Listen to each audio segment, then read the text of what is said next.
میرے نبی نے کہا تھا، ارے میرے نبی نے یہ تعلیم دی تھی، یہ شریعت ہے، یہ قانون ہے شریعت کا، کس نے دی ہے؟ کون لایا معاشرے کو یہاں؟ کس نے کھڑا کیا سماج کو یہاں؟ ہم کیسے اللہ کو اس کے ذمہ دار ٹھہرا سکتے ہیں؟ کیسے ہم اللہ کے نبی کو ذمہ دار ٹھہرا سکتے ہیں؟ کیسے ہم شریعت کو ذمہ دار ٹھہرا سکتے ہیں؟ ذمہ دار تو ہم خود ہیں۔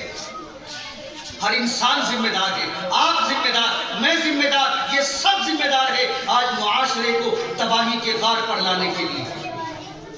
الحمدللہ نحمدہ ونستعینہ ونستغفرہ ونؤمن به ونتوکل علیہ ونعوذ باللہ من شرور انفسنا ومن سیئات اعمالنا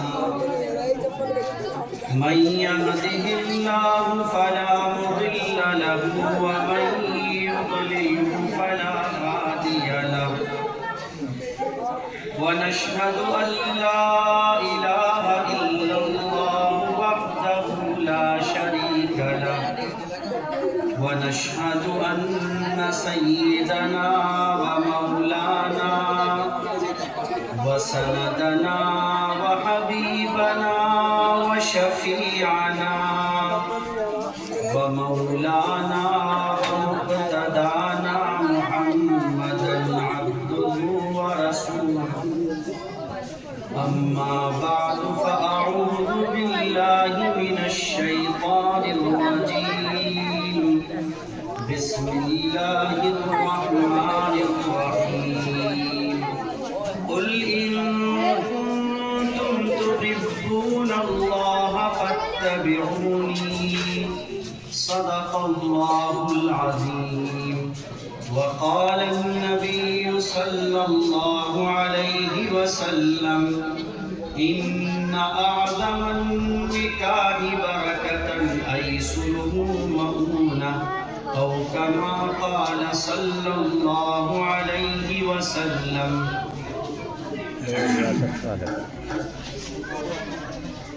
بزرگوں اور بھائیوں،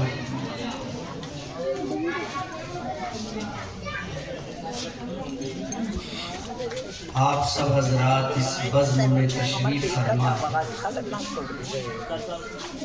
اور یہ جلسہ آپ کے مدرسے کا ہے جہاں آپ کے بچے قرآن پڑھتے ہیں، دینی تعلیم سیکھتے ہیں۔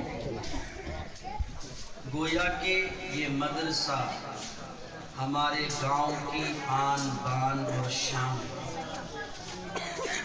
اس کا چلنا، اس کا باقی رہنا ہم سب کے لیے فخر کی اور سعادت کی بات ہے۔ ارے خدا کے بندو، کیا ہے ہمارے پاس؟ کیا ہے ہمارے پاس؟ نمازیں ہمارے پاس نہیں، روزے ہمارے پاس نہیں، دین کا کام ہم نہیں کر پاتے، دین کی محنت ہم سے نہیں ہوتی۔ کیا پتہ اللہ تعالیٰ اس بزم کو قبول کر لے اور بیڑے پار ہو جائے۔ اللہ رب کریم کو لاکھوں کروڑوں رکعات کی ضرورت نہیں ہے کہ اللہ تعالیٰ لاکھوں کروڑوں رکعات ہوگی تبھی آپ کو معاف کرے گا، لاکھوں کروڑوں روپے خرچ کریں گے تبھی اللہ آپ کو معاف کرے گا۔ اللہ کے یہاں ایسا کچھ نہیں ہے۔ اللہ تو اللہ ہے، اتنی پاور کا مالک ہے اور اتنی طاقت کا مالک ہے کہ اس کے سامنے تو محمد کی زبان نہ اٹھے، جبرائیل کو پسینے چھوٹ جائیں، وہ اللہ کی جلالت شان ہے۔ اللہ کی جب کبریائی کی بات آتی ہے نا، جب اللہ کے جلال کے اوپر بات آتی ہے، اللہ کی کبریائی پر بات آتی ہے، پھر سارے نبی ایک طرف رکھے رہ جاتے ہیں۔ اللہ کی شان ہے، اور اللہ جب کسی کو معاف کرنے پر آتا ہے نا، چھوٹے سے عمل پر ہی کر دیتا ہے۔ اس لیے کہتا ہوں بھائی بیٹھے رہو، بیٹھے رہو، بیٹھے رہو۔ ارے خدا کے بندو بیٹھے رہو۔ سارے سال کے 365 دن نہ جانے کہاں کہاں گزرے، ایک رات مدرسے کی محبت میں گزار لو، کچھ وقت گزار لو، ان کا بھی دل رہ جائے گا اور اس مجلس کی شان بھی باقی رہے گی۔ اللہ نے اس جلسے کو قبول کرنا تھا، اگر کر لیا، نہیں ہے آپ کے پاس نماز، نہیں ہے آپ کے پاس عبادت، لیکن اگر اللہ نے قبول کر لیا انشاءاللہ میرے نوجوان دوستو یہ عمل ہی اللہ کے یہاں معاف کرنے کے لیے کافی ہے۔ اس لیے راستوں پر نہیں بیٹھ جاؤ آ کر، اتنا بڑا وقت نہیں مانگا آپ سے، بہت معمولی سی قربانی مانگا۔ اب بات سنو، تھوڑی دیر بات کروں۔ کیا ایک مسلمان اپنی زندگی میں عمل پیدا کرنے کی فکر کرتا ہے؟ کیا بچے کو قرآن پاک پڑھا دینا، مسجد میں جا کر نماز پڑھ لینا، مہینے میں 3 دن لگا دینا، سال میں 40 دن لگا دینا، عمر بھر میں 1 سال لگا دینا، کیا یہی عمل ہے؟ اس کو عمل کہتے ہیں یا اتنا ہی عمل ہے؟ یا یہ عمل ہمارے لیے کافی ہے؟ کیا اللہ کے نبی نے اتنا ہی عمل بتایا تھا کہ تم جا کر قرآن پڑھ لینا، تم بچوں کو پڑھا دینا، تم بچوں سے پڑھوا لینا، تم جا کر کے تبلیغ کا کام کر لینا، تم دعوت کا کام کر لینا، تم بیان کر دینا، تم قرآن کی تلاوت کر دینا، تم نعت پڑھ دینا، کیا اسی کا نام دین ہے؟ کیا آقا علیہ السلام کی یہی تعلیم ہے؟ ارے آج آقا علیہ السلام کی تعلیمات کے ساتھ جو مسلمان ننگا ناچ کر رہا ہے آپ کو اس کا اندازہ بھی نہیں۔ آج کی صورتحال کتنی بد سے بدتر ہے آپ اندازہ نہیں کر سکتے۔ آپ اپنے معاشرے کی شادی لے لیجیے، کوئی ہے کہ شادی کے بنا جس کا گھر باقی ہو؟ سماج چلے گا بنا شادی کے؟ معاشرہ چلے گا بنا شادی کے؟ ارے معاشرہ تو معاشرہ، سیدنا آدم علیہ السلام کے آنے کے بعد حوا علیہ السلام کی ضرورت پڑی، اسی لیے اللہ نے دنیا کا نظام مرد اور عورت سے چلایا ہے۔ ہر گھر کو ضرورت ہے شادی کی، مگر کیا ہماری شادی میرے محبوب کے زمانے کی شادی سے میل کھاتی ہے؟ کیا اللہ کے نبی نے، آج آپ سب رو رہے ہو، ارے سارے کے سارے رو رہے ہو، مولانا دعا کر دو بچی کی شادی کرنی ہے، مولانا دعا کر دو بچے کی شادی کرنی ہے، سب رو رہے ہو، کیوں؟ کیا میرے نبی نے کہا تھا؟ ارے میرے نبی نے یہ تعلیم دی تھی، یہ شریعت ہے، یہ قانون ہے شریعت کا، کس نے دی ہے؟ کون لایا معاشرے کو یہاں؟ کس نے کھڑا کیا سماج کو یہاں؟ ہم کیسے اللہ کو اس کے ذمہ دار ٹھہرا سکتے ہیں؟ کیسے ہم اللہ کے نبی کو ذمہ دار ٹھہرا سکتے ہیں؟ کیسے ہم شریعت کو ذمہ دار ٹھہرا سکتے ہیں؟ ذمہ دار تو ہم خود ہیں، ہر انسان ذمہ دار ہے، آپ ذمہ دار، میں ذمہ دار، یہ سب ذمہ دار ہے آج معاشرے کو تباہی کے غار پر لانے کے لیے۔ ایک شادی وہ تھی، میں آپ کو شادی دکھاؤں کیسے تھی؟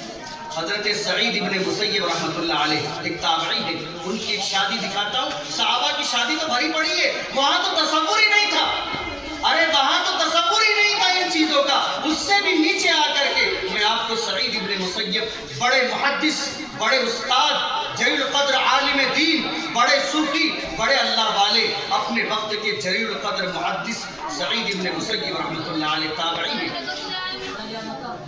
ان کو اللہ نے ایک بیٹی عطا کی، بیٹی جب بڑی ہو گئی، بہت اچھی تربیت دی انہوں نے، چاند کے جیسی خوبصورت بچی، اتنی خوبصورت اور تعلیم یافتہ بچی کہ وقت کے بادشاہ نے سعید ابن مسیب رحمۃ اللہ علیہ کے پاس پیغام بھیجا کہ اپنی بیٹی کی شادی میرے بیٹے سے کر دو۔ کون بھیج رہا ہے؟ وقت کا بادشاہ ایک غریب عالم دین کے گھر اپنے بیٹے کی شادی کا نیوتا بھیج رہا ہے کہ سعید سے کہہ دو میرے شہزادے سے اپنی بچی کی نکاح کر دو، اپنی بچی کی شادی کر دو، میرے گھر کی بہو بنا دو۔ یہ کہا ہے بادشاہ نے سعید ابن مسیب رحمۃ اللہ علیہ سے، مگر سعید نے کیا فرمایا؟ نہیں، میں شادی نہیں کر سکتا۔